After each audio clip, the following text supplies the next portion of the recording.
স্টেশনে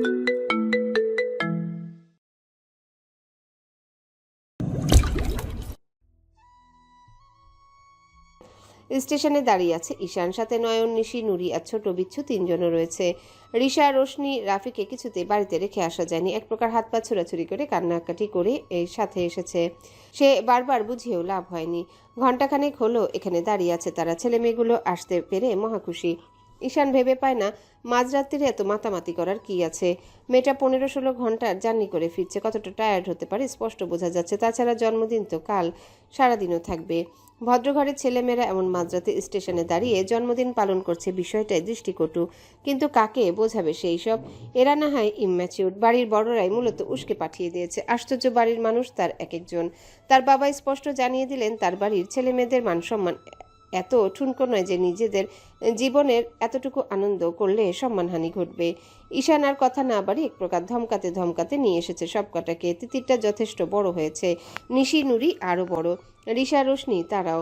বাড়ির এত বড় বড় মেয়েকে নিয়ে এত রাতে বের হওয়াটাও অনিরাপদ। কে শোনে কার কথা? তাদের মতো বড় বড় দুটো ভাই থাকতে বোনদের দিকে বাজে নজর দিলে তারা আবার কেমন ভাই? এহেন আরও জ্ঞান দিয়ে সবকটাকে পাঠিয়ে দিয়েছে তার সাথে।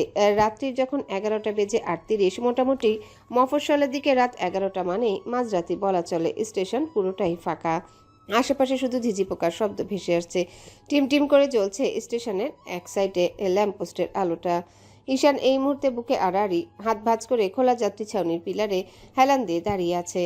নয়ন পাশে চিন্তিত ভঙ্গিতে ফোন করে যাচ্ছে বারবার তিতিরকে। ফোনটা বন্ধ দেখাচ্ছে। ঈশান তাকালো পাশে, ছোট তিনজন এক প্রকার ছটফট করছে, যেন উঠে দৌড়াদৌড়ি করতে, কিন্তু ঈশানের ভয়ে করতে পারছে না। নিয়ে আসার প্রধান শর্ত ছিল স্ট্যাচু হয়ে বসে থাকতে হবে এখানে এসে। নিশি, নুরি দুজন চাপা গলায় তিতিরকে কিভাবে এই কি করে চমক দেবে সেই পরিকল্পনায় ব্যস্ত। পাশের সিটের উপর বিশাল একটা কেক রাখা, আর হাতলের সাথে শখানেক বেলুনের বিশাল এক বহর বাঁধা। ঈশান ঘুরে আবার তাকিয়ে থাকে লাইনের দিকে। ট্রেন আসতে বোধহয় আনুমানিক আর মিনিট 10 লাগবে। তিতির টুকিটাকি যা বাইরে ছিল সব দেখে ব্যাগে তুলে ফেললো। সামনে অনিমা, সাজিদও সবটা দেখে শুনে গুছিয়ে নিল। নামার প্রস্তুতি চলছে। রানা মালপত্র টেনে দরজার কাছে নিয়ে যাচ্ছে। এই স্টেশনে তারা ছাড়া আর কারোর নামার সম্ভাবনা নেই এই মুহূর্তে। তিতিরের আজকের মতো বিরক্তিকর জার্নি আগে কখনো করেনি। এর আগে যতবার বাড়িতে এসেছে এতটা ধকল কোনোবার হয়নি। বিরক্তি নিয়ে ফোন চালু করার চেষ্টা করলো, আবার পাওয়ার অফ হয়ে গেছে। ভাগ্যিস নয়ন ভাইকে আগেই লোকেশন জানিয়ে দিতে পেরেছিল। অনিমা তাকালো তিতিরের দিকে। আহারে, মুখটা একদম শুকনো দেখাচ্ছে। বাচ্চা একটা মেয়ে এত দূর একা ট্রাভেল করছে, তার মধ্যে এতক্ষণ আটকে থাকা ট্রেনে। আলতো গলায় বলল, খুব ক্লান্ত লাগছে সোনা, আর 10 মিনিট। তিতির মিষ্টি হাসলো। এই এতটুকু সময়ে মানুষগুলো তাকে বড্ড আপন করে নিয়েছে। ঈশান ভাইয়ের বোন বলে হয়তো। কত আদর করছে। ট্রেনেই জোরে হুইসেল শোনা গেল। স্টেশন এসে গেছে। সাজিদ এসে ওদের তাড়া দিল বের হতে। অনিমা তিতিরের হাত ধরে বেরিয়ে এলো কামরা থেকে। চোখ বুলিয়ে নিল একবার ভেতরটায় কিছু রেখে যাচ্ছে কিনা। ট্রেন থামতেই নেমে পড়ল আগে তিতির আর অনিমা। রানা ওদের দিকে ফিরে বলল, অনি, তুই তিতিরকে নিয়ে হেঁটে ওদিকে যা, আমরা জিনিসপত্র নামিয়ে নিয়ে আসছি। এত এদিকটা থামবে বুঝতে পারিনি।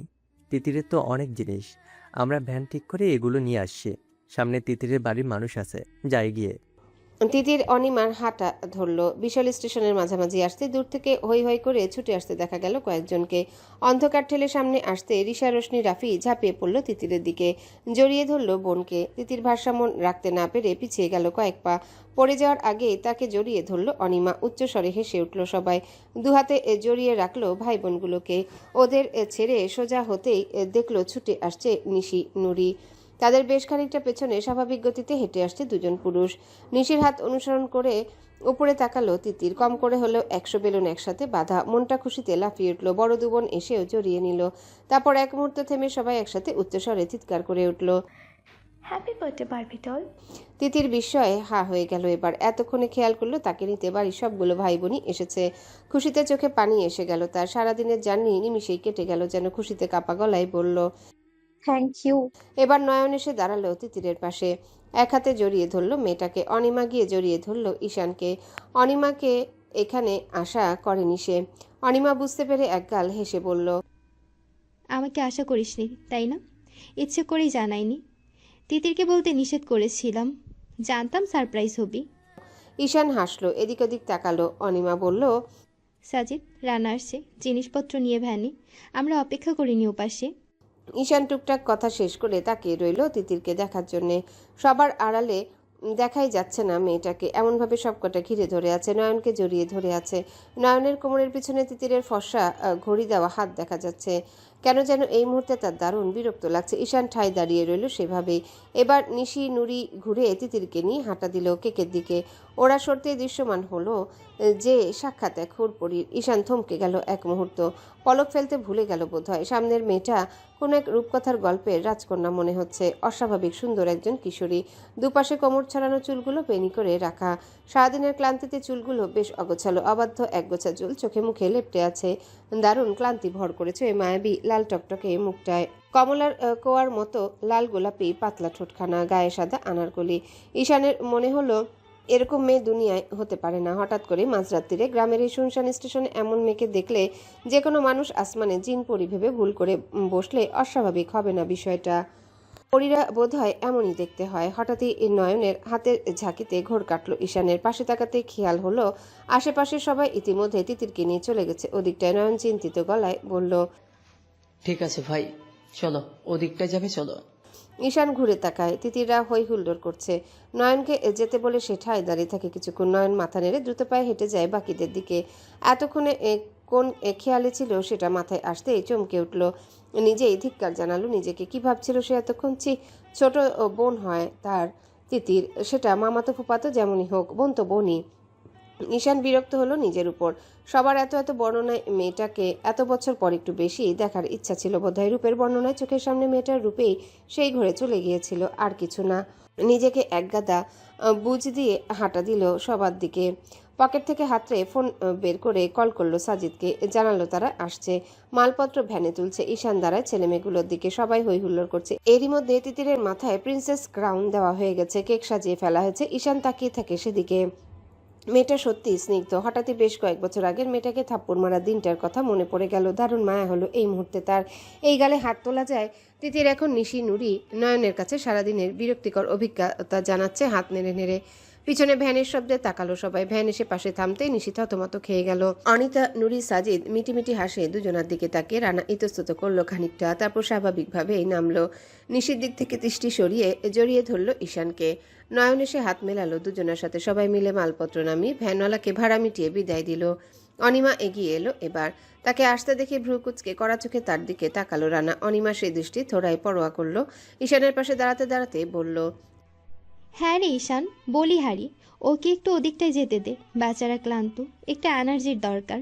ঈশান না বোঝার প্রশ্ন করলো অনিমার দিকে। অনিমা আবারও তাকালো রানার দিকে। রানা মাথা নাড়ছে কড়া চোখে। অনিমা বাঁকা হাসলো। মানে সবাইকে বসতে দে কিছুক্ষণ, সাজিদ রানা দুজনের কথাই বলছি আর কি। কেক কেটে খাক, একটু এনার্জি হবে। সাথে সাথেই ঘুরে তাকালো নিশির দিকে। ঋষি, ওখানটায় পানির বোতলটা দাও তোমার রানা ভাইদের। ভাই সম্বোধনটা আরো ভালো লাগলো না রানার। চোখ সরিয়ে নিল অনিমা থেকে। মেয়েটা তাকে অপদস্থ করার সুযোগ মোটেও ছাড়বে না, এটা তো জানা কথা। এখন শুধু ঈশানটার সামনে বাকিটুকু বলে না দিলেই হলো। তাহলে ঘাড়ের মাথাটা রেল লাইনে গড়াগড়ি খেলো বলে। বেস্ট ফ্রেন্ড তাকে না জানিয়ে তারই বোনের সাথে বিগত 7 বছর হলো প্রেম চালাচ্ছে। এটা ঈশান আশাদের কানে গেলে তার যে দফা ঠান্ডা করে দেওয়া হবে ভাবতেই রানার গা শিউরে উঠল। তবে অনিমা আর কিছু বলল না। মিটিমিটি হেসে তিতিরের দিকে ফিরে তাগাদা দিল কেক কাটতে। ঘড়িতে রাত 12:13 বাজে। কেক কাটা শেষে একে একে সবার মুখে তুলে দিল কেক। ঈশানের কাছে আসতেই হতভম্ব হয়ে গেল। এনাকে তো এতক্ষণ খেয়াল করেনি সে। ফর্সা একহারা মুখ, মাথায় চুলগুলো সাইড ব্যাক ব্রাশ করা, নুড গ্রিন শার্ট আর সাদা প্যান্ট। লম্বায় সে মানুষটার বুক অবধি হবে বোধহয়। কত হবে উচ্চতা? 6 ফুট তো হবে ভালো মতোই।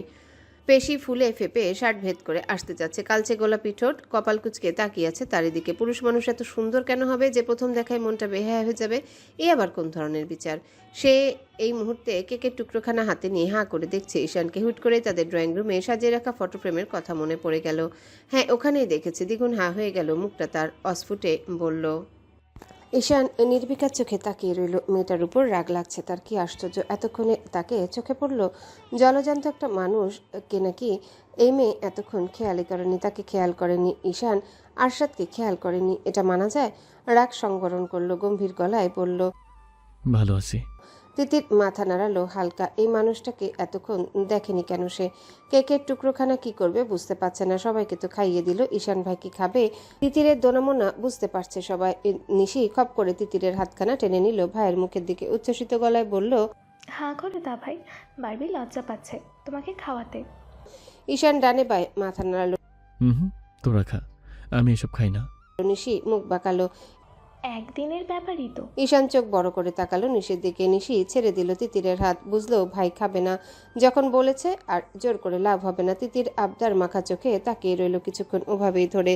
ঈশানের কোনো সাড়া পাওয়া গেল না। হঠাৎ নয়ন হাত চেপে ধরলো তিতিরের। হাত টেনে নিজের মুখে পুড়ে নিল কেকের স্লাইডটা। হাত বাড়িয়ে একটা টিস্যু নিয়ে সুন্দর করে মুছিয়ে দিল তিতিরের হাত। ঈশান তীক্ষ্ণ চোখে দেখলো সবটা। হুট করে মেজাজটা কেমন যেন আরো খারাপ হয়ে গেল।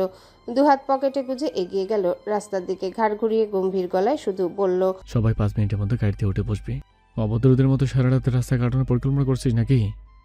আর এক সেকেন্ড অপেক্ষা করলো না। দ্রুত পায়ে গটগট করে চলে গেল গাড়ির দিকে। ভাইয়ের আদেশ নড়চড় হলে কি হতে পারে তা সবার জানা আছে। হই হই করে পড়ে গেল সবার মাঝে। তাড়াহুড়ো করে সবটা গুছিয়ে নিল সবাই। একে একে দৌড়ে গিয়ে উঠে বসলো গাড়িতে। ঈশান স্টিয়ারিংয়ে হাত রেখে অপেক্ষা করছে। নয়ন আর তিতির এখনো এসে পৌঁছায়নি। ওদের দিকে তাকালো। তিতির একা একা ধীর পায়ে এদিক সেদিক তাকাতে তাকাতে আসছে। ঈশান বিরক্ত হলো, বললই তখন জলদি আসতে। মেয়েটা কেমন হেলে দুলে আসছে। ঈশান গাড়ি ছাড়ছে না দেখে পিছন থেকে নিশি ডাকলো ভাইকে। বারবি, নয়ন ভাইয়ের বাইকে যাবে ভাইয়া, চলো যাই। নিজের অজান্তে স্টিয়ারিং শক্ত করে চেপে ধরল ঈশান। বাইকে যাবে মানে কি? ঈশানের তীক্ষ্ণ গলার স্বরে চমকে উঠল সবাই। নুরি এবার আমতা আমতা করে বলল, তিতিরটা বাইক খুব ভালোবাসে কি না, নয়ন ভাই তো তাই বাইক নিয়ে আসলো, বাড়ি থেকেই তো বলে এসেছে। শোনোনি ভাইয়া? ঈশান কিছু বলল না। এবার সে বাইরেই তাকিয়েছিল। নয়ন এসে বাইক থামালো তিতিরের পাশে। এক হাত নয়নের কাঁধে রেখে উঠে বসলো তিতির। নয়ন পিছনে ঘুরে দেখে নিল মেয়েটার জামা কাপড় ঠিক আছে কিনা। সামনেই তাদের বাড়ির গাড়ি। বাইকে একটানে নিয়ে এসে থামলো গাড়ির পাশে। ভ্রু তুলল। ভাইয়া এখনো অপেক্ষা করছো? গাড়ির সাথে সাথে চল, এভাবে এত রাতে আলাদা না যাওয়াই ভালো। ঈশানের কথায় নয়নও সম্মতি জানালো। পাশাপাশি চলতে থাকলো গাড়ি আর বাইক। ঈশান কিছুক্ষণ পর পর আর চোখে তাকাচ্ছে ডানে। তার কথা মতো নয়ন বাইকটা গাড়ির সামনে সামনে রাখছে। তিতির নয়নের কাঁধে হাত রেখে বসেছে। কি যে গল্প করছে, এত মুখ থেকে হাসি সরছে না। মেয়েটার আরেকটা হাত নেড়ে নেড়ে অনর্গল কথা বলে যাচ্ছে। নয়ন নিজেও বকবক করছে।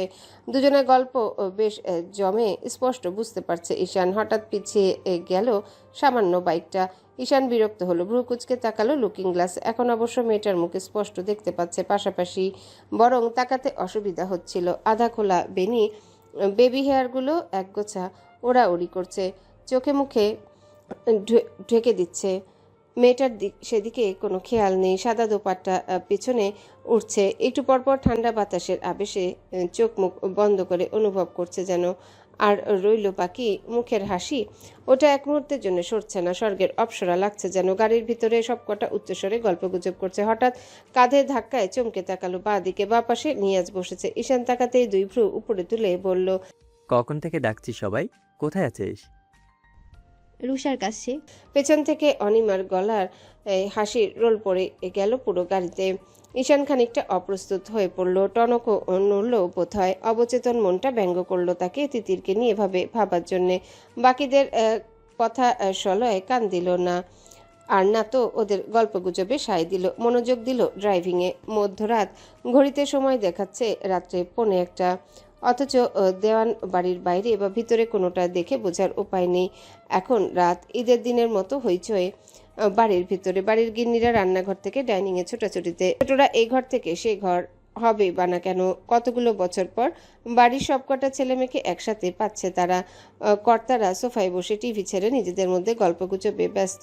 উচ্চস্বরে হাসাহাসির আওয়াজও আসছে। তিতির এটাকে পেলে তার মামারা বোধহয় আকাশের চাঁদ হাতে পায়। আদরের একমাত্র বোনের ছায়া খুঁজে পায় এই মেয়েটার মধ্যে। তিতিরটা দেখতে একদম তার মায়ের মতো।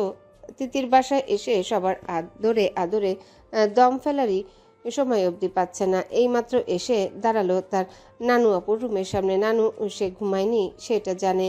আলতো হাতে দরজায় টোকা দিল। ভিতর থেকে গলা শোনা গেল সাথে সাথে, কে? আমার পুতুলটা না? আয় আপু আয়। তিতির প্রশান্তির হাসি হাসে দরজা ঠেলে ভেতরে ঢুকে চন্দ্রা দেওয়ান হাতে তসবি নিয়ে বিছানায় হেলান দিয়ে পা লম্বা করে বসা। তিতির এক প্রকার ছুটে গিয়ে ঝাঁপিয়ে পড়ল তার কোলে। চন্দ্রা দেওয়ানের চোখ থেকে টপ টপ করে কয়েক ফোঁটা পানি এসে পড়ল তিতিরের মাথার উপর। দু হাতে মাথার চুলগুলো সরিয়ে সোজা করে জাপটে ধরল নাতনিকে। দু হাতে আজলা নিল, মুখখানা ভাঙা গলায় বলল, আমার পুতুলটাকে কতদিন দেখি না। আমার বুকের জ্বালা পোড়াস কমবে আজ। তিতির নিজেও কেঁদে ফেলে। এই মানুষটা তার মাঝে নিজের মেয়েকে খুঁজে। তিতির বলতে মানুষটা অন্ধপুরো। নানুর বুকে মাথা রেখে বসে থাকে সে। কি যে প্রশান্তি! চন্দ্রা দেওয়ান চুমু খায় মাথার সিঁথিতে। খুব কষ্ট হয়েছে আমার পুতুলের আজকে। তিতির মাথা তুলল, মাথা নাড়ল। আমি জানি হয়েছে। আমি সেই সকাল থেকে প্রহর গুনছি আমার পুতুলটা কখন আসবে। আমার কিছুতে আর দিন কাটে না। তিতির শব্দ করে হাসলো, আবার শক্ত করে জড়িয়ে ধরল। যাও হাত মুখ ধুয়ে নাও, তোমার মামুনিও অপেক্ষা করছে। তোমার জন্য কত কিছু যে রান্না করেছে সারা দিন। যাও নানু যাও। তিতির উঠে দাঁড়ায়।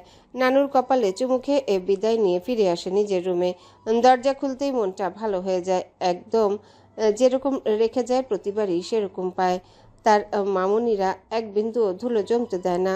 বারান্দায় এসে দাঁড়ায়। টিয়া পাখির জোড়া খাঁচা লাফালাফি করছে। তিতির খাঁচার কাছে এসেছে দাঁড়াতেই। পাখি দুটো ডানা ঝাপটাতে শুরু করলো। আধো আধো সেখানো বুলি আওড়ায়। ওলে আমাল পুতুল, আমার পুতুল এছে। তিতির শব্দ করে হেসে উঠল। এ নিশ্চয়ই তার বোনেরা শিখিয়েছে। নানু আপু এভাবে ডাকে তিতিরকে। রেলিংয়ে দু হাত রেখে আকাশের দিকে মাথা তুলে চোখ মুখ বন্ধ করে দাঁড়িয়ে রইল। এই ঘর, এই মানুষ, এই বারান্দা তার মানসিক শান্তি। ঈশান ফোন হাতে বারান্দায় এসেছে রুষাকে ফোন করতে। পাশের বারান্দা থেকে টিয়া পাখির আধো আধো বুলিতে তাকালো। মিষ্টি হাসির শব্দ পাওয়া গেল শির দাঁড়াবে। শিহরণ নামানোর মতো সুন্দর হাসি। অন্ধকারে বারান্দার মালিক রেলিং ঘেঁষে দাঁড়িয়ে আছে। সাদা দোপাট্টা উঠছে। অন্ধকারে মুখখানা স্পষ্ট দেখা যাচ্ছে না। তার নিজের রুমের আলো নেভানো, তাই ও বারান্দা থেকে তাকে দেখতে পারে না। হঠাৎই দারুণ মিষ্টি গলার গান শোনা গেল।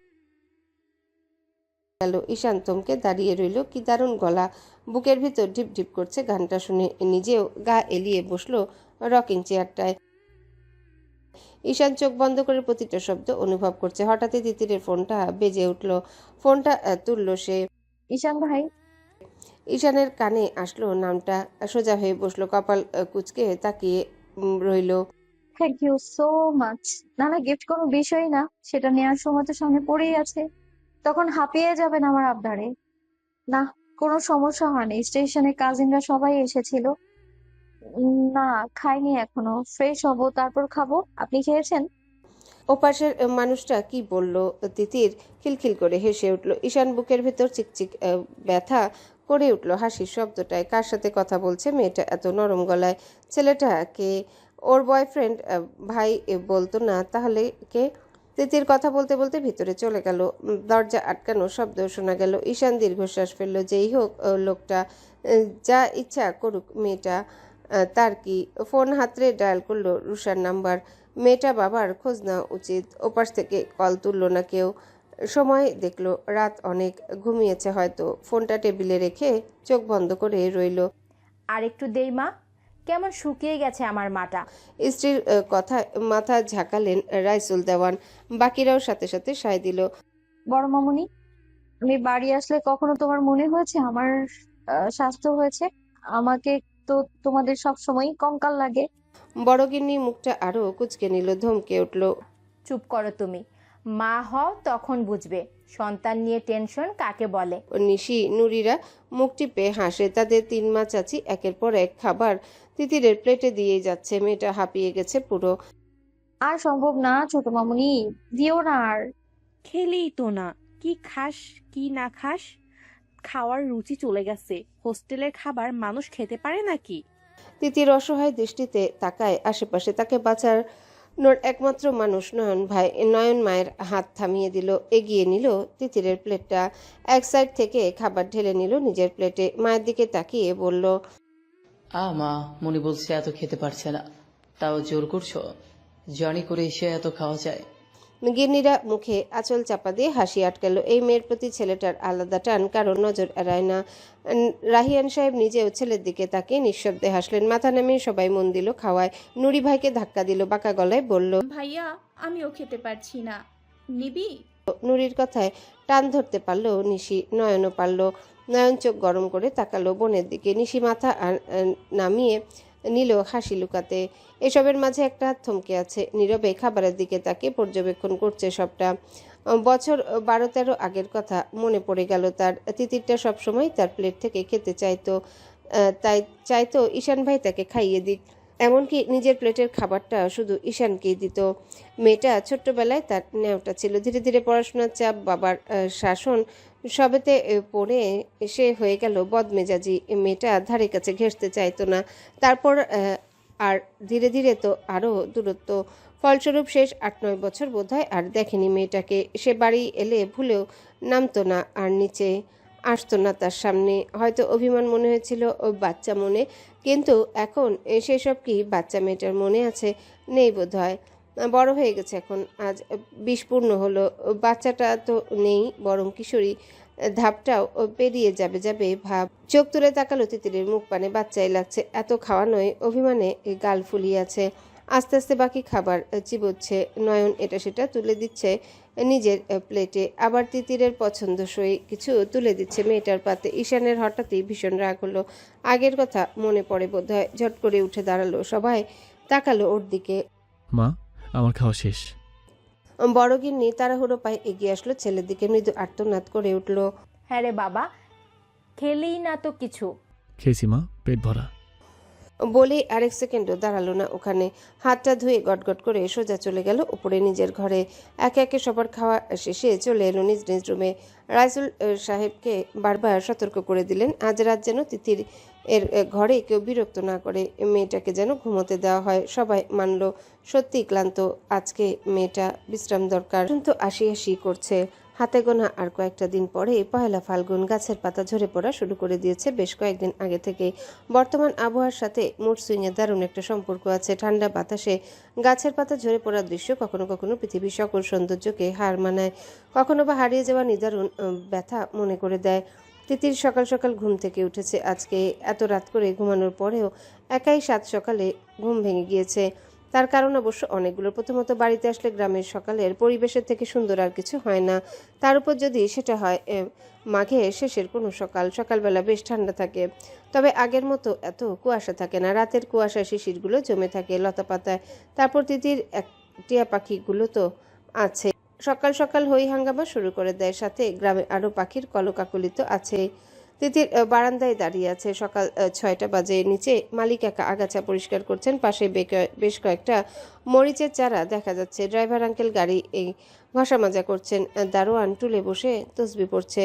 ঠান্ডা বাতাস বয়ে যাচ্ছে এই মুহূর্তে। শীত লাগছে বেশ। তিতির চাদরটা ভালো মতো জড়িয়ে নিল গায়ে, পিছিয়ে বসলো বেতের চেয়ারটাতে। নিশি, নুরিয়াপু নিশ্চয়ই এত সকালে ওঠেনি। বড় মামা আর মামনিরা ছাড়া আর কেউই ওঠেনি সম্ভবত। নানু আপু নিশ্চয়ই নামাজ করে আবার শুয়েছে। তিতির আবেশে চোখ বন্ধ করে নেয়। কি প্রশান্তির পরিবেশ! পরিষ্কার ঠান্ডা বাতাসে নখ দিয়ে মাথায় গিয়ে লাগছে। দূরের জমিগুলো দেখা যাচ্ছে। কিছু জমিতে হাল বাওয়া হচ্ছে, কতগুলো ধানের চারা লাগানো হচ্ছে। তিতির এই মুহূর্তে খুব ইচ্ছে করছে ক্ষেতের আইল দিয়ে হাঁটতে যেতে, তবে একা একা নয়। কিন্তু কেউ তো ওঠেইনি এখনো। দীর্ঘশ্বাস ফেলে তিতির পাশের টেবিলের নিচ থেকে টিয়া পাখির খাবার বের করে কয়েকটা দানা দিয়ে দেয় খাঁচার বাটিতে। পাখিগুলো হামলে পড়ে খাবারের উপর। তিতির মুগ্ধ হয়ে দেখছে। উঠে দাঁড়ালো। বাগানে যেতে ইচ্ছা করছে, খালি পায়ে হাঁটতে ইচ্ছে হচ্ছে। সিঁড়ি ভেঙে নিচে নেমে এলো সে। 3 মামুনি রান্নাঘরে রান্নার জোগাড় করছে, শব্দ পাওয়া যাচ্ছে। এগিয়ে গেল শেষের দিকটায়। হ্যাঁ রে মা, রাতে ঘুম হয়নি? এত সকালে উঠলি কেন? না বড় মামুনি, ঘুম হয়েছে। জানোই তো বাড়ি আসলে আমার সকাল সকাল ঘুম ভাঙে। 3 যা হাসলেন। ছোট গিন্নি এগিয়ে এলেন, এক হাতে জড়িয়ে ধরলেন মেয়েকে। তুই বাড়িতে আসলে বাড়িটা পরিপূর্ণ হয় মা। খাবি কিছু? খিদে পেয়েছে? চা দেই? তিতির হেসে মাথা নাড়ে। এখন না, বাগান থেকে হেঁটে আসি, সবাই উঠুক তখন। ছোট মামুনি মাথা নাড়লেন। তিতির বাগানে এসে দাঁড়ালো, এক সাইডে জুতো খুলে পা রাখলো শিশির ভেজা ঘাসে। ইস কি যে শান্তি! নিজের বাড়ির মতো শান্তি এই দুনিয়া আর কোথাও হয় নাকি। তিতির হাত বাড়িয়ে গাছ থেকে একটা নয়নতারা তুলে নিল, আলতো হাতে গুজলো বা কানে, আরেকটা হাতে রাখলো, ঘুরাতে লাগলো, গুনগুনিয়ে গান গেয়ে হাঁটতে লাগলো গুটি গুটি পায়ে ভেজা ঘাসে। সূর্যের রশ্মি দেখা যাচ্ছে, সূর্য উঠছে সবে। তিতির দোলনায় এসে বসলো।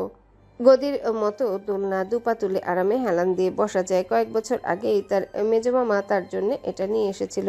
মামা অবশ্য তার রুমে সেট করে দিতে চেয়েছিল, কিন্তু তিতির গার্ডেনে সেট করছে। ক্রিং ক্রিং ক্রিং ফোনের বিকট আওয়াজে ঘুমন্ত অবস্থাতে কপালে বেশ কয়েকটা ভাঁজ পড়ল ঈশানের। উদাম শরীরে উপর হয়ে শুয়ে আছে সে, কোমরে 3/4 শর্টস। সাত সকালে কে ফোন করেছে, রাতে সাইলেন্ট করার কথা খেয়ালই ছিল না। চোখ বোঝা অবস্থাতেই হাতটাতে লাগলো ও বালিশের তলা থেকে বের করলো ফোনটা। আধা খোলা অবস্থায় তাকালো, রুষার নাম্বার দেখাচ্ছে। মোটেও আগ্রহ পেল না। মেয়েটা বদলে গেছে পুরো, তার অভ্যাস অনভ্যাসের তাল থাকে না আজকাল মেয়েটার। কখনোই এই ছুটির দিনে এত সকালে উঠে মাথায় এলিয়ে রাখলো বালিশে। কল রিসিভ করে কানে ধরলো। হ্যালো। ঘুমোচ্ছিলে? সরি ডিস্টার্ব করার জন্য, কিন্তু আমার আসলে কিছু ইম্পর্ট্যান্ট কথা ছিল। শুনছি। আমার সাথে একবার দেখা করতে আসতে পারবে আজকে? বাড়ি সবাই ঠিক আছে? হ্যাঁ, সবাই ঠিক আছে। তাহলে অন্য একটা দরকারে। আনতে যেতে হবে? না, তার জন্য নয়। কামান রুষা, তুই জানিস আমি এখন বাড়িতে আছি। এখন তোর বাসা যাওয়া পসিবল? যা বলার ফোনে বল। ঈশান। হঠাৎ চুপ হয়ে গেল রুষা। ঈশান চোখ পিটপিট করে তাকালো ফোনের দিকে। না, কল তো কাটেনি। Rusha, are you there? তবুও বেশ কিছুক্ষণ শব্দ পাওয়া গেল না। তারপর শোনা গেল রুষার গলা। ঈশান, আমি পরে কল করছি কেমন? বাবা বোধহয় ডাকছেন। ওকে। কল রেখে উপর হয়ে চোখ বুজে শুয়ে রইল ঈশান। আবার তাকালো, সময় দেখলো ঘড়িতে 8টা বাজে। কমফোর্টার সরিয়ে উঠে বসলো, দুহাতে মুখ ডললো, চুলগুলো পিছন দিকে ঠেলে দিল দুহাতে। অসময়ে কল দিয়ে ঘুমের 12টা বাজিয়ে দিল মেয়েটা। কাজের কথাটাও বললো না। বিছানা থেকে নেমে বাথরুমের দিকে এগিয়ে গেল। ফ্রেশ হয়ে বেরিয়ে গায়ে সাদা টি শার্ট জড়িয়ে ফোন হাতে এসে দাঁড়ালো বারান্দায়। নিচে যেতে হবে, এক কাপ কফি না খাওয়া অবধি শান্তি নেই, মাথা ধরবে। হঠাৎ নজর পড়লো গার্ডেনের দোলনার দিকে। গুটিসুটি মেরে বিড়ালের বাচ্চার মতো একজন ঘুমাচ্ছে। ঈশান ভ্রু কুচকে তাকিয়ে থাকে। এই সকালবেলা ওখানে গিয়ে কে ঘুমাচ্ছে? নিশিনুরি তো মনে হচ্ছে না। নেমে এলো নিচে, বুয়াকে কফি পাঠাতে বলল গার্ডেনে। কাছাকাছি আসতে চোখে পড়লো সামনের মানুষটাকে। তিতির ঘুমিয়ে আছে দোলনায়, ওড়নাখানা গলায় ঝুলানো, তবে বেশিরভাগ অংশই ঘাসের উপর পড়ে আছে। খোলা দীর্ঘ কেশরাশি ঘাসের উপর লুটুপুটি খাচ্ছে। কাত হয়ে দুহাত জোর করে বা পাশের কানের নিচে দেওয়া। ঈশান স্থির দৃষ্টিতে তাকিয়ে রইল। সত্যি বিড়ালের বাচ্চাই লাগছে। হঠাৎ একটু নিচের দিকে চোখ পড়তে অপ্রস্তুত হয়ে পড়ল সে। ওড়নাটা গলায় পেঁচানো, বুকের উপর নেই। কাত হয়ে শোয়ার ফলে জামার গলা বাঁকা হয়ে বেশ অনেকটাই শরীরের অংশ চকচক করছে। বিপজ্জনক ভাঁজ স্পষ্ট দেখতে পাওয়া যাচ্ছে। বাঁ পাশের অংশের বেশ ভেতরের দিকে কালো কুচকুচে একটা তিল দেখা যাচ্ছে। ঝট করে চোখ সরিয়ে নিল ঈশান। দুহাতে চোখ ডলে দোলনার অপর পাশে টেবিলে বসলো। ফিরে তাকালো তিতিরের দিকে, ওদিকে কাত হয়ে আছে। বিরক্তি দেখা গেল ঈশানের চোখে মুখে। মেয়েটার 1 নম্বর কাঁথা ঘর নেই নাকি? এখানে খোলা আকাশের নিচে ঘুমানোর মানে হয়? আর কেউ এখন এদিকটায় না আসলেও একটু পর মালি আসবে। মালির সাথে তার ছেলেটাও কাজ করে, জোয়ান ছেলে, তিতিরের থেকে খানিকটা বয়সে বড়। এই অবস্থায় দেখলে সে নিশ্চয়ই এত সহজে চোখ ফিরিয়ে সরে যাবে না। আর ওড়না নেওয়ার স্টাইল এটা। এখনকার মেয়েগুলোর রং ঢং বোঝা যায়। পুরুষ মানুষ এর হয়েছে যত জ্বালা, গিয়ে ঠিক করেও দিতে পারছে না। খারাপ দেখায় বিষয়টা। হঠাৎ পায়েরাও যে চমকে চোখ তুললেও। নয়ন খবরের কাগজ হাতে এগিয়ে আসছে। ঈশান তাকালো এক নজরে তিতিরের দিকে। আরো বিপদ বাড়াতে মেয়েটা এখন সোজা হয়ে শুয়েছে।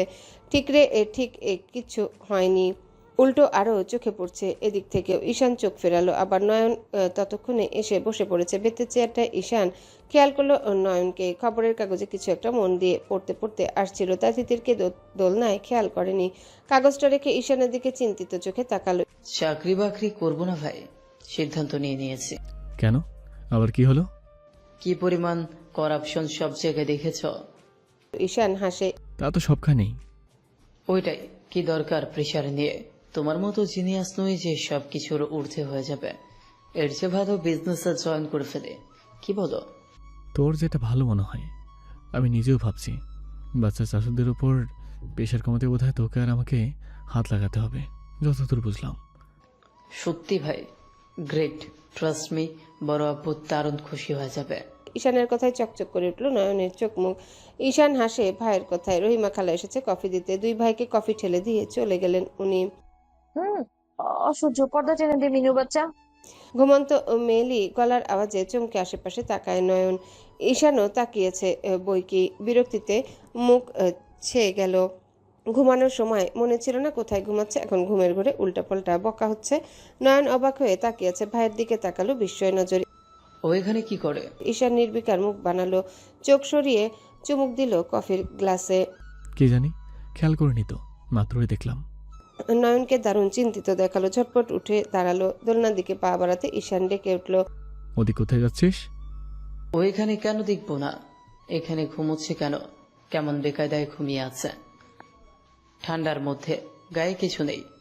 নয়ন আর ঈশানের কিছু বলার অপেক্ষা করে না, দ্রুত পায়ে এগিয়ে যায় তিতিরের দিকে। কোমরে হাত রেখে দুদিকে হতাশার মাথা নাড়ে, নিচু হয়ে ওড়না টেনে ঢেকে দেয় শরীর। ঈশানের হাত শক্ত হয়ে যায়। হুট করে কি অবলীলায় কাজটা করলো নয়ন।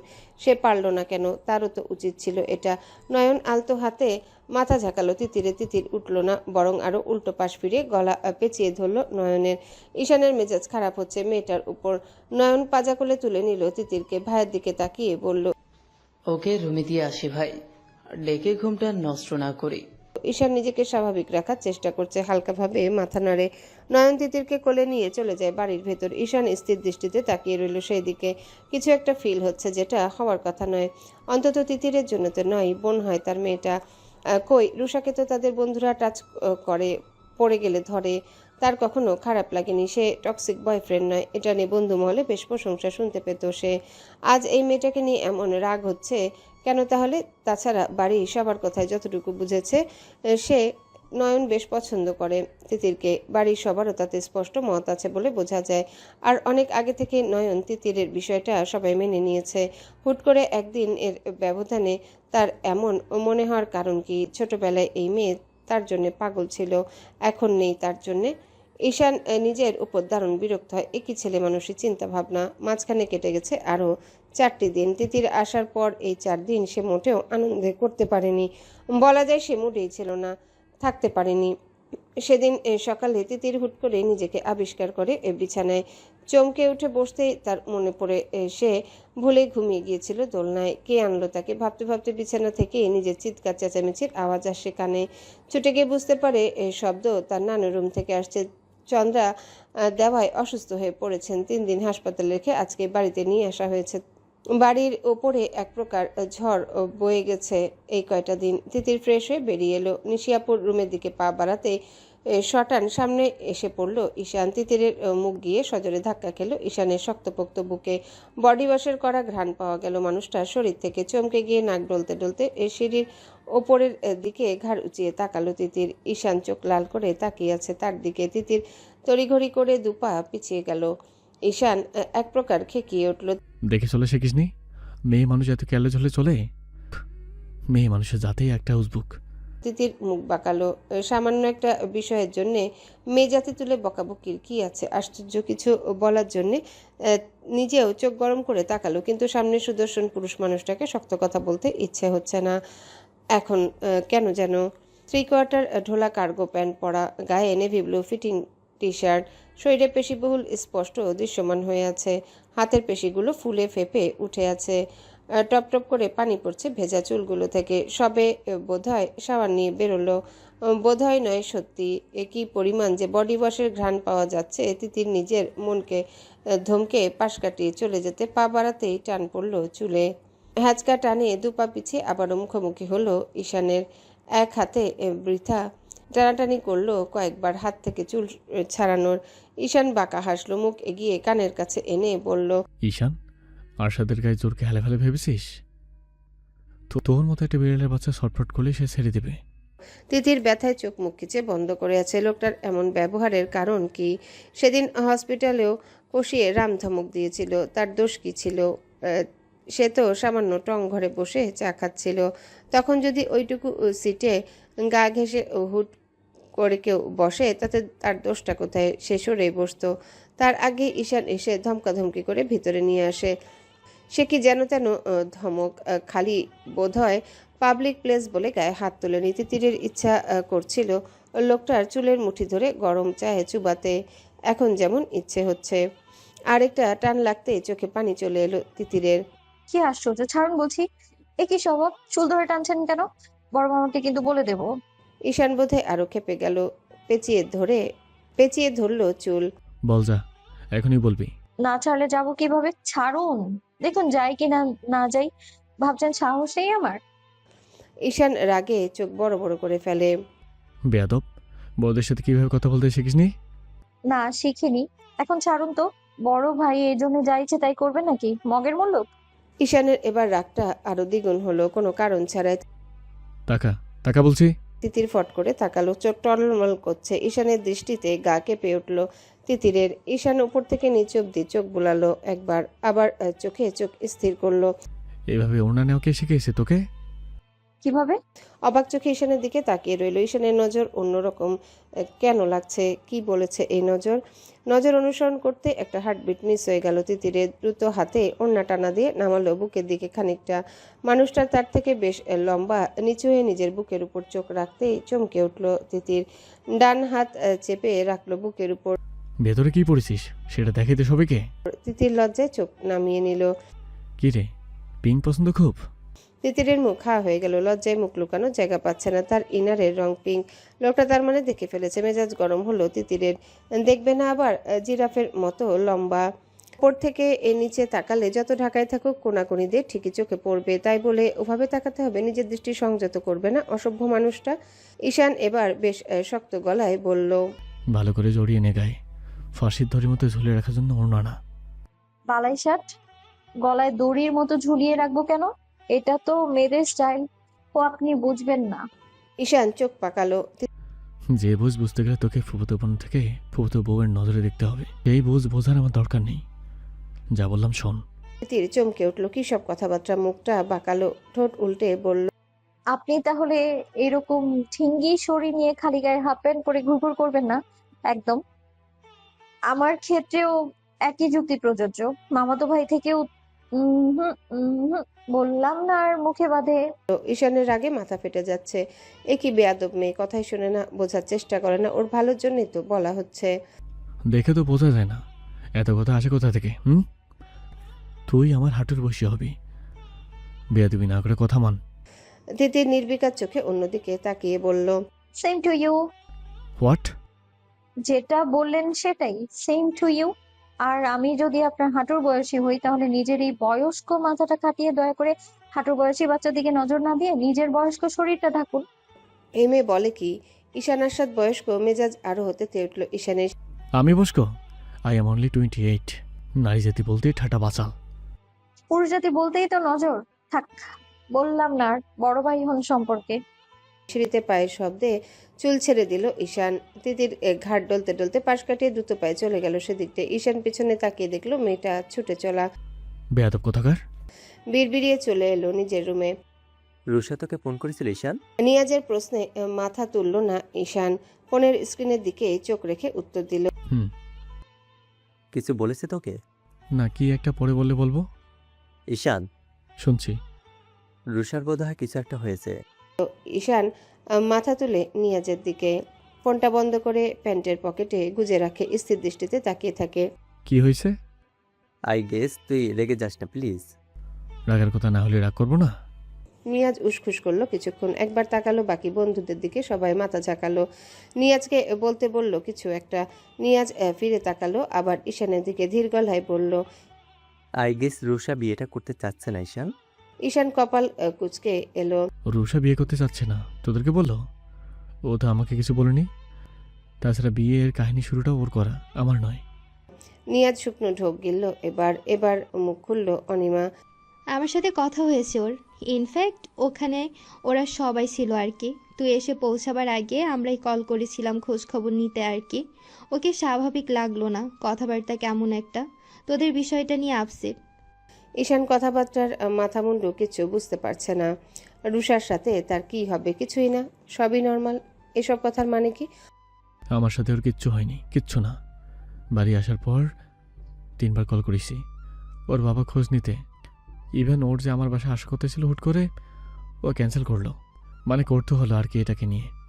আমি ওকে কিচ্ছু বলিনি, কোনো সমস্যাই হয়নি ওর আর আমার মধ্যে। তাহলে কেন মনে হলো তোদের এসব? অনিমা আবার সবার দিকে তাকিয়ে নিল, একবার ফের ঈশানের দিকে তাকিয়ে বলল, শোন ঈশান, মেয়ে মানুষ তো আমি।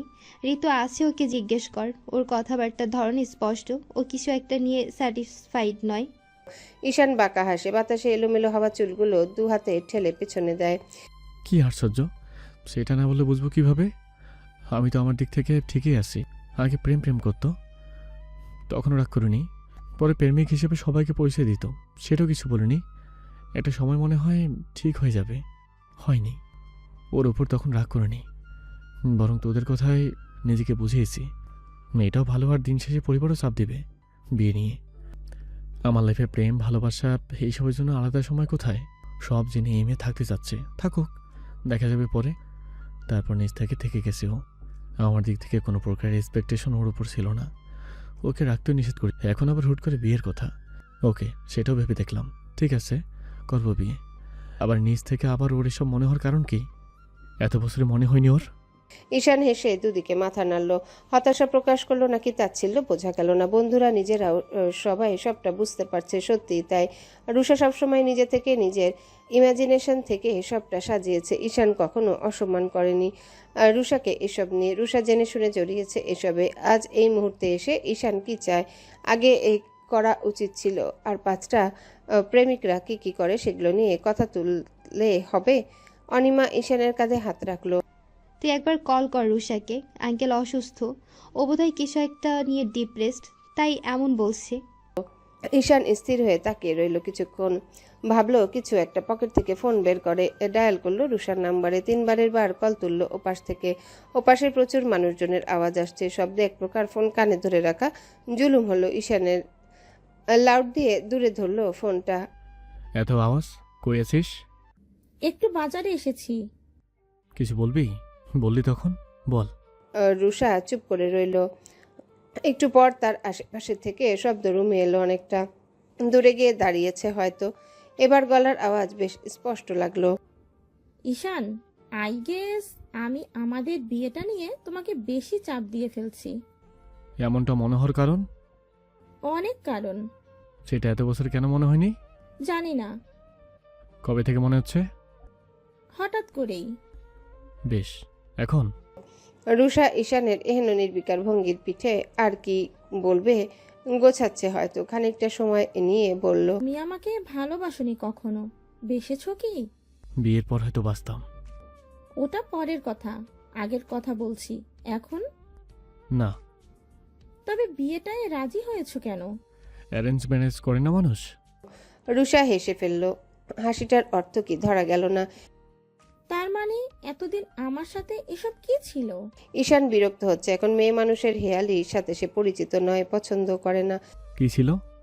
আমি বলেছি কিছু ছিল নাকি? আমি সবসময় বলে এসেছি একতরফা এক্সপেকটেশন না রাখতে। তুই রেখেছিস। আমি কোনো ইশারা দিয়েছি, আশা দিয়েছি? তারপর তুই বলতি তুই এভাবেই খুশি। ওকে ডান, থাকলি। তারপর তো সম্মানের কথাই ভেবেই তোরাই বাকি অনুরোধে রাজি হলাম। যেতেই সব দিক থেকে তুই, অথচ আজ বিলেম আমাকে দিছিলি। আমি আর জিততে চাই না, এমন জিত আমার দরকার নেই। সেটা তোর চাওয়া, তোর বিষয়। আমি কি বলছি বুঝতে পারছো? বিয়েটা চাস না তাই তো? রুষা আবারও চুপ করে রইল, তারপর মিনমিনে বলল, হ্যাঁ চাই না। ওকে। তোমার কষ্ট হবে না? ঈশান নিঃশব্দে হাসলো। আমি তো ভেবেছিলাম আমার থেকে বেশি কষ্ট তোর হবে, হচ্ছে না? রুষা বোধহয় কেঁদে ফেললো। এবার কথা শোনা যাচ্ছে না, তবে ঘন ঘন নাক টানার আওয়াজ আসছে। কান্না বোধহয় বুঝতে দিতে চাচ্ছে না। নিজেকে ধাতস্থ করে নিল, জোরে শ্বাস নিল। আমি অনেক ভেবেচিন্তে সিদ্ধান্ত নিয়েছি ঈশান, কোনো হুটহাট সিদ্ধান্ত নয় কিন্তু। আর ইয়ার কি ভেবে ভুল করো না। এমন মজা তুই কখনোই করিস না, তাই সিরিয়াস ভেবেই নিলাম। কারণ জানতে চাইবে না? না, এটা তোর সিদ্ধান্ত। জোর জবস্তি আমার ডিকশনারিতে। তুই নিজ ইচ্ছাতে এসেছিলি, নিজ ইচ্ছায় যাবি। Your wish. আমার ফিলিংস কম মনে হচ্ছে না কিছু, তাই হয়তো রুষা ঈশানের জবাবটা হয়তো মন মতো হলো না। জানতাম এটাই বলবে তুমি, অথচ একটা মেয়ে কি চায় জানো? তুমি ধরে রাখার চেষ্টা করছো, কিন্তু ঈশান আরশাদ তো সেটা করবে না। সেটা তো তার ক্যারেক্টারের সাথে যায় না। যায় না কথাটা বোধহয় ঠিক নয়। যাবে আসবে হয়তো কারোর জন্য কখনো, কিন্তু সেটা আমি নই, সেই ভাগ্যবান অন্য নারী হয়তো। ঈশান উত্তর দেয় না। ভালো লাগছে না এসব আবেগের কথাবার্তা। মেয়েটা একা একাই সবটা জটিল বানাচ্ছে। তার ভূমিকা কোথায় এখানে? দোষটাই বাকি। তাকে কি করতে বলছে মেয়েটা? এমন তো নয় সে অন্য মেয়ে নিয়ে কখনো কাহিনী করেছে, কখনো না। রুষাকে ভালোবাসে না মানে এমন নয় যে অন্য নারী আছে। রুষার প্রতি সেই ফিলিংস তার আসেইনি, ধরেই নিয়েছিল হালাল সম্পর্কে গেলে আপনা আপনি চলে আসবে সেটা। তোকে ধরে রাখার চেষ্টা করলাম, এখন তুই থাকবি? তুমি করবে না? সেটা জিজ্ঞাসা করিনি, আমার কথার উত্তর দে রুষা। আগে থাকতাম হয়তো, এখন হয়তো না। ঈশান শব্দ করে হেসে ফেলল। এই হাসিতে তাচ্ছিল্য মেশা সবটাই। আমি এখন হাজার চেষ্টা করলেও তুই থাকবি না রুষা। তোর ব্যাপারটা অন্য, যেটা বলছিস না, কথা করি আমাদেরকে ব্লেম ঠেলে দিয়ে পালাচ্ছিস। রুষা আশ্চর্যভাবে চুপ করে রইল। সবাই স্পষ্টত বুঝতে পারল ঈশানের কথাটা সত্যি, বিষয়টা অন্য। ঈশান রাশভারী গলায় বলল, best of luck Rusha, as a friend আছিস সবসময়। আমি আমার ঈশান কল কেটে ফোনটা রাখে পাশে। সব বন্ধুরা হাঁ করে শুনছিল এতক্ষণ সবটাই। সবাই এক প্রকার হতবিহ্বল রুষার কথায়। এই মেয়ে এ জীবনে কখনো ঈশানকে ছাড়বে এটা হয়তো কারোর স্বপ্নেও ছিল না। অসম্ভব ব্যাপার স্যাপার। তবে এখন এটাও স্পষ্ট বুঝতে পারছে যে রুষা যা বলছে সত্যি, সিরিয়াসভাবেই বলছে। ঈশান স্বাভাবিক চোখে তাকালো সবার দিকে। সব কয়টা থ মেরে তাকিয়ে আছে তার দিকে। নিয়াজ, অনিমা, সাজিদ, নাইম, ঋতু সকাল সকাল ঈশানকে নিয়ে এসেছে ওদের এলাকার হাই স্কুল মাঠে। ছোটবেলায় এখানকার স্টুডেন্ট ছিল ওরা সবাই। ফ্রেন্ড সার্কেলদের মধ্যে শুধু ইকবাল আর রুষার বাড়ি অন্য জেলায়, তাছাড়া বাকি সবাই ছোট থেকে একসাথে বড় হয়েছে। সময় স্রোতে সবাই এখন সাকসেস, কালে ভদ্রে দেখা হয় আর কি। আর দেখা হলেই কি গ্রামের এই মাঠে বসে আড্ডাটা হয় নাকি? শহরে সবাই উচ্চপদস্থ চাকরি করে, শহরে দেখা করতে গেলেও যায় সব হাইফাই রেস্তোরাঁতে। যতই হোক তারা নিজেরা গ্রামের মানুষ। মাঠের ঘাটে আড্ডাটা তারা ভুলবে কেন? ঈশান যদিও আসতে চাচ্ছিল না, ওর দাদিকে গতকালই হাসপাতাল থেকে আনা হয়েছে, কিন্তু বন্ধুদের জোরাজোরিতে এসে বসেছে ওদের আড্ডায়। যদিও ও বরাবরই গম্ভীর হয়ে থাকে, বাকিরা ওই হট্টগোল করলেও তাকে কখনো চিৎকার চেঁচামেচি করে সেসবে যোগ দিতে দেখা যায় না। বড়জোর হেসে পাগলামি দেখে বন্ধুগুলোর। রুষার কথা ঈশানের কোনো ভাবান্তর না দেখে সজোরে ধাক্কা দিল নিয়াজ। কিরে বেটা, ছ্যাঁকা তো খাইলি একটা, বেশি কষ্ট হচ্ছে? ঈশান মুখ বাঁকিয়ে তাকালো। বেয়াদবগুলো জানে সবটাই, তবুও অযথা কথা বাড়াবে। কষ্ট হলে যে ভাঙলো বিয়ে তার হচ্ছে, সেটা ভালো মতো জানিস তোরা। আমার কিচ্ছু যায় আসে না। সবাই মানল বিষয়টা। ঈশান কখনো ভালোবাসেনি রুষাকে, নিজে মুখেও কখনো বলেনি ওদের সম্পর্ক আছে। ঈশানের দিক থেকে সত্যিই কিছু ছিল না, তবে মেয়ে হিসেবে, বন্ধু হিসেবে তাকে ভালোবাসে, সেই হিসেবে সম্মানটা তো দিত সবসময় রুষাকে। ঋতু গম্ভীর পরিস্থিতি সামলানোর জন্য ধাক্কা দিল নাইমকে। নাইম ঈশানের গায়ে হেলান দিয়ে বসলো খানিকটা। ঈশান শোন না, তোর তো বিবাহযোগ্য তিনটা বোন, বিয়ে থা তো দিতে হবে নাকি? ঈশান ঘাড় ঘুরিয়ে তাকায় নাইমের দিকে। ঈশান সাফাই দিল, না মানে নিশিটা বড় হয়ে গেছে, বিয়ে দিবি না? নিয়াজের চোখ মুখ এক প্রকার শুকিয়ে আসলো। বজ্জাতগুলো আবার তার পিছে লাগছে। ঈশানটা একবার টের পেলে তার খবর করে দেবে। ঈশান গম্ভীর গলায় বলল, দেব না কেন? দেব, বড় হচ্ছে, দিতেই হবে। সূত্রপাত খোঁজ সবাই, বিশেষ করে পাত্র হলে ভালো হয়। কি সমস্যা? বিসিএস দিয়ে কি হবে? সব মেয়ের বাড়ি থেকে খালি বিসিএস বুড়িওয়ালা খোঁজে কেন বুঝি না। হঠাৎ নিয়াজ এর উত্তেজিত গলার আওয়াজ সবাই তাকালো। ঈশান চোখ ছোট ছোট করে কপাল কুঁচকে তাকিয়ে রইল। বাকিরা মুখ চেপে হাসছে। ভুরিওয়ালা হবে কেন? আমার বোনকে আমি স্মার্ট দেখে বিয়ে দিয়ে দেবো। অবশ্যই ওর ক্লাসে বিশেষ মানে কি ভুরিওয়ালা নাকি? নিয়াজ ইচ্ছে হচ্ছে আরো কয়েকটা কথা শুনিয়ে দিতে, কিন্তু পারছে না। পাছে আবার সব ফাঁস হয়ে যায়, এই ভয় মনের কথা মনে রেখে দিয়ে ব্যস্ত হতে সিগারেট বের করলো একটা। ঈশান তাকালো সেদিকে, চোখ দিয়ে ইশারা করলো সিগারেটের দিকে। রাশভারী গলায় বলল, ওটাও একটা পয়েন্ট। আমার বোনের বর সিগারেট খেতে পারবে না, এসব বদ অভ্যাস থাকা যাবে না। নিয়াজের হাত থমকে গেল। কটমট করে তাকালো ঈশানের দিকে। ঈশান উদাস চোখে এদিকে ওদিকে দেখছে। তুই তো খাস, তার বেলায়? ঈশান একই ভঙ্গিতে বলল, আমার বউয়ের সমস্যা হলে অবশ্যই ছাড়বো। আমিও সেম। ঈশান স্থির দৃষ্টি তাক করলো নিয়াজের দিকে। তোকে ছাড়তে কে বলেছে? আমি তো আমার বোনের হাজব্যান্ডের কথা বলছিলাম। তুই রাখছিস কেন? নিয়াজ চুপসে গেল। ধরানো সিগারেটখানা ধরিয়ে দিল নাইমের হাতে। সবাই এক প্রকার মুখ চেপে চেষ্টা করছে বুক ফাঁকাটা হাসি আটকানো। নিয়াজ মুখ কালো করে বসে রইল। ঈশান নিজেও ঘাড় ঘুরিয়ে অন্যদিকে তাকিয়ে বাঁকা হাসলো। বিড়বিড় করে বলে উঠল, গাধা একটা। নিশি নুরি দুজনাই টিউশনিতে গিয়েছে। শাওয়ার নিয়ে ছাদে এসে রোদে চুল শুকাতে এসেছে তিতির। রাফিকে নিজের ফোন হাতে ছুটে আসতে দেখলো সে।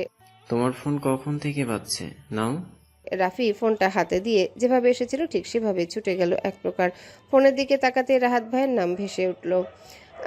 13 বার মিসড কল। কপালে চিন্তার ভাঁজ পড়ল তার। সে নিজেও সাথে সাথে কল ব্যাক করলো। লাগাতার রিং হচ্ছে। ওপাশ থেকে ফোন তুলছেই না কেউ। হাতে ডাম্বেলখানা নিয়ে ছাদের আসতে ঈশানের চোখ পড়ল ছাদের রেলিংয়ের পাশে হেলান দিয়ে দাঁড়িয়ে থাকা সুন্দরী কিশোরীর। বাচ্চাই যদিও মনে হয়। একরাশ ভেজা লম্বা চুল এক হাতে মুছতে ব্যস্ত, আরেক হাতে ফোন।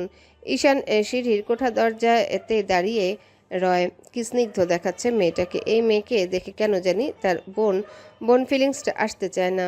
এটা উচিত নয়। তারও বাকি দোষ। বাকি বোনগুলোর মতো এর সাথে কখনো সেরকম সম্পর্ক ছিল না। না তো ছোটবেলায় কখনো বোনের মতো ব্যবহার করত। যখন বুদ্ধি হয়নি তখন থেকে এই মেয়ে তার উপর অন্যরকম অধিকার বোধ দেখাতো, অভিমান করে থাকতো। নিশি নুরিকে যেমন কোলে পিঠে করে ভাইয়ের মতো বড় করেছে, এই মেয়ে ততটা দূরে দূরে থেকেছে ভাই বোনের সম্পর্কে থেকে যেন। আর মধ্যখানে এতগুলো বছরের দূরত্ব তো রয়েছে। ঈশান তিতিরকে দেখেও না দেখার ভান করে ছাদের এক সাইডে চলে আসলো। তিতির হুট করে ঈশানকে ছাদে দেখে চমকে উঠল এক প্রকার। ঈশান উল্টো ঘুরে এক্সারসাইজ করছে। তিতির মুখ বাঁকালো। পাগল নাকি লোকটা? ভর দুপুরে এক্সারসাইজ করে কে? এই লোকের সব কিছুই উল্টাপাল্টা। সে নিজেও না দেখার অভিনয় করে ঘাড় ঘুরিয়ে রাখলো। হঠাৎ ফোনখানা বেজে উঠল তিতিরের। রাহাত ভাই ফোন দিয়েছেন। সাথে সাথে রিসিভ করলো কলখানা। হ্যালো, রাহাত ভাই। তিতিরের মুখে এহেন ডাক শুনে ঈশানের হাত থেমে গেল। শব্দহীন হওয়ার চেষ্টা করলো খানিকটা। নিজের অজান্তে ইচ্ছে হলো মেয়েটার ফোন আলাপ শোনার। কবে যাচ্ছেন তাহলে? বিকেলে ফ্লাইট। ওখান থেকে? ওখান থেকে মায়ের শরীরের অবস্থা বুঝে যদি দেশে আনা যায় আনবো, না হলে সিঙ্গাপুর নেব। ঠিক আছে, খেয়াল রাখবেন আন্টিরা নিজেরও। ফোন রাখলো তিতির। দীর্ঘশ্বাস ফেললো। রাহাতের মা গিয়েছিলেন হজে। ওখানে গিয়ে হার্ট অ্যাটাক করে স্থানীয় হাসপাতালে ভর্তি। রাহাতের খবর পাঠানো হয়েছে আজকে সকালে। মায়ের খবর পেয়ে হন্তদন্ত হয়ে আজকেই তাকে দেশের বাইরে ছুটতে হচ্ছে। কবে ফিরবে তার নিশ্চয়তা দিতে পারছে না। তিতিরের ভীষণ মন খারাপ হলো রাহাতের মায়ের জন্যে। রাহাত ভাই আর তার বোনের ওই মাটা ছাড়া সাতকুলে বোধহয় আর কেউ নেই। রাহাত ভাই অন্তত সেটাই বলতো। তিতির ঈশানকে দেখলো এক নজর। গায়ের ওড়নাটা ঠিকঠাক করে এগিয়ে গেল তার কাছে। চওড়া রেলিংয়ে পা ঝুলিয়ে বসলো। ঈশান ঘাড় ঘুরিয়ে দেখলো, ধমকে উঠলো, ওটা তো দোলনা পেয়েছিস, নাম। তিতির নামলো না। পা দোলাতে দোলাতে বলল, এখানে বসার আমার অভ্যেস আছে, কিচ্ছু হবে না। ঈশান বিরক্ত চোখে তাকালো। গাধা কোথাকার। এখান থেকে হুট করে পড়ে গেলে কি হবে আন্দাজ আছে এর? চোখ গরম করে আবারও ধমক দিল, নামতে বললাম নাম। পড়বো না আমি এখান থেকে, আগেও উঠেছি। অ্যাক্সিডেন্ট কি রোজ রোজ হয়? সাবধানে থাকতে ক্ষতি কি? নামতে বলেছি আমি। তিতির ঠোঁট উল্টিয়ে, তা ঠিক, তবে সামনে আপনি আছেন তো, এরকম গাট্টা গুট্টা বডি বানিয়েছেন, আপনার সামনে থেকে যদি আপনার এই ছোট বোন পড়ে যায় ধরবেন না আপনি? তিতির ঠোঁট উল্টায়। ঈশানের মাঝে মধ্যে ইমের কথাবার্তা অসহ্য লাগে, যেমন এখন লাগছে। তুই ছাদ থেকে পড়বি আর আমি তোকে ধরবো, এর জন্য বডি বানিয়েছি? বেশি বুঝেন, সেটা কখন বললাম আমি? এখনকার কথা বলছি। আর বোনকে যদি নাই বাঁচাতে পারেন তাহলে এমন দেহ বানানোর ফজিলতটা কি? আমার দেহের ফজিলত আমার বউ বুঝবে, তোর বুঝতে হবে না। ছি, কিসব কথা! এখানে সিয়ার কি দেখলি? বোনের সামনে বউয়ের গল্প করতে লজ্জা করে না? ঈশানের এই মুহূর্তে মেয়েটাকে কষিয়ে চড় মারতে মন চাচ্ছে। এক লাইনে কম করে হলেও দুবার করে বোন বোন শুরু করেছে। মহা সমস্যায় অবশ্য বর্ণিত হয়। শুনতে ভালো লাগছে না কেন? আজকাল নিজের মনটার মতিগতিও বোঝে না সে। যা তো সামনে থেকে, কাজ করতে দে। তিতির হাত বাড়ি আম গাছের পাতা টান দিল। এক ঝাঁক ময়লা এসে পড়ল ঈশানের মাথায়। ঈশান এগিয়ে গেল রাগে কান ধরে টান দিতে। তিতির নিজের ভয়ে চোখ মুখ খিচে বন্ধ করে নিল। এক প্রকার চেঁচিয়ে উঠল, মারবেন না, মারবেন না, ভুল হয়ে গেছে। ঈশান বিরক্ত মুখে দাঁত কিরমির করতে করতে গা ছেড়ে সরে দাঁড়ালো। বুকে আড়াআড়ি হাত ভাঁজ করে তপ্ত চোখে তাকালো তিতিরের দিকে। তোকে এখান থেকে যেতে বললাম না? ভাইয়া আপনি বড্ড খিটমিট করেন তো। ছোট বোনদের সাথে এমন ব্যবহার তো অন্যায়। হায় খোদা, আবার বোন? এই মেয়ে কি কোনোভাবে তার অজান্তে তার বেয়াদব মনটার সাথে কোনো আলাপ আলোচনা করেছে নাকি? সে যে বারবার বোন বোন করা পছন্দ করছে না, এটা কি মেয়েটা টের পেয়েছে? না হলে এমন ভাইয়া ডেকে মাথা খাচ্ছে কেন? আগের থেকে গলার দ্বিগুণ গম্ভীর স্বরে ধমক দিল ঈশান। ভাই বোন না করে হেদিন আমার বিদায় হয় সামনে থেকে। কি আজব, ভাইয়া লাগেন, ভাইয়া ডাকবো না? পরে আবার বলবেন বেয়াদব, তা আমি মানবো কেন? মানতে হবে না, তোর বাপ লাগে আমি। সর। আস্তাগফিরুল্লাহ, আল্লাহ রহম করুক, নাজিল করুক রহম আপনার উপর। কথাবার্তা বুঝে বলেন না কি? ঈশানের ধৈর্যের বাঁধ ভেঙে গেছে। এবার এই মেয়েকে দেখে আজকাল অবাক হয় সে। এমন বাচাল কবে থেকে হলো মেয়েটা? আগে তো এমন ছিল না। মুদ্রা কথা, তার সামনে তো এমন কখনো করতো না। এখন জ্বালিয়ে মারছে পুরো। ঈশান চোখ ফিরিয়ে নিল তিতিরের থেকে, সরে দাঁড়ালো, নিজের কাজে মন দিল। তিতির একগাল হেসে চোখ রাখলো নিজের ফোনে। হঠাৎ বেশ কিছুক্ষণ পর এক নজর চোখ তুলে নামিয়ে নিতেই বুকটা ধক করে উঠল। ফট করে আবার চোখ তুলল সে। এতক্ষণ খেয়াল করেনি। ঈশান বেশ খানিকটা দূরে গিয়ে এক্সারসাইজ করেছে। সমস্যাটা সেটা নয়। সমস্যা হলো গায়ের টি শার্ট খুলে রেলিংয়ে ঝুলানো। এই মুহূর্তে শুধু একটা কালো ট্রাউজার জড়ানো কোমরে, তাও নাভির বেশ খানিকটা নিচের দিকে। তিতিরের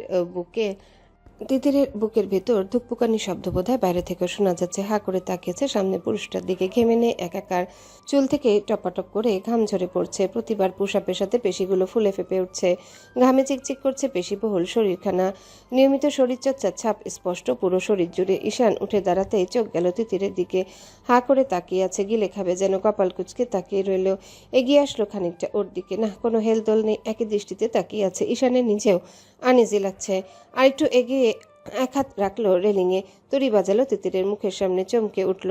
ঈশানকে নিমিষে একদম সামনে দেখে পেছনে হেলে গেল খানিকটা। পড়ে যাবে খেয়াল করতে এক হাত কোমরে পেঁচিয়ে ধরল ঈশান। হ্যাচকা টানে সামনে এসে ঘামে ভেজা বুকের সাথে ধাক্কা খেল তিতির। উঁচু রেলিংয়ে বসায় দুজনের মুখ সমানে সমান। দুজনার তপ্ত নিঃশ্বাস অনুভব করতে পারছে। তিতির দু হাতে জড়িয়ে আছে ঈশানের পেশিবহুল শক্ত কাঁধ। ঈশান এক হাত রেলিংয়ে ভর দিয়ে অন্য হাতে জড়িয়েছে মেয়েটাকে। দুটো দেহের মধ্যে এক বিন্দুও ফাঁকা নেই। ঈশানের বুকের সাথে লেগে থাকা তিতিরের বুক ওঠানামা করছে ক্রমাগত। তিতির চোখ বন্ধ করে আছে, ভয়ে এখনো খোলেনি।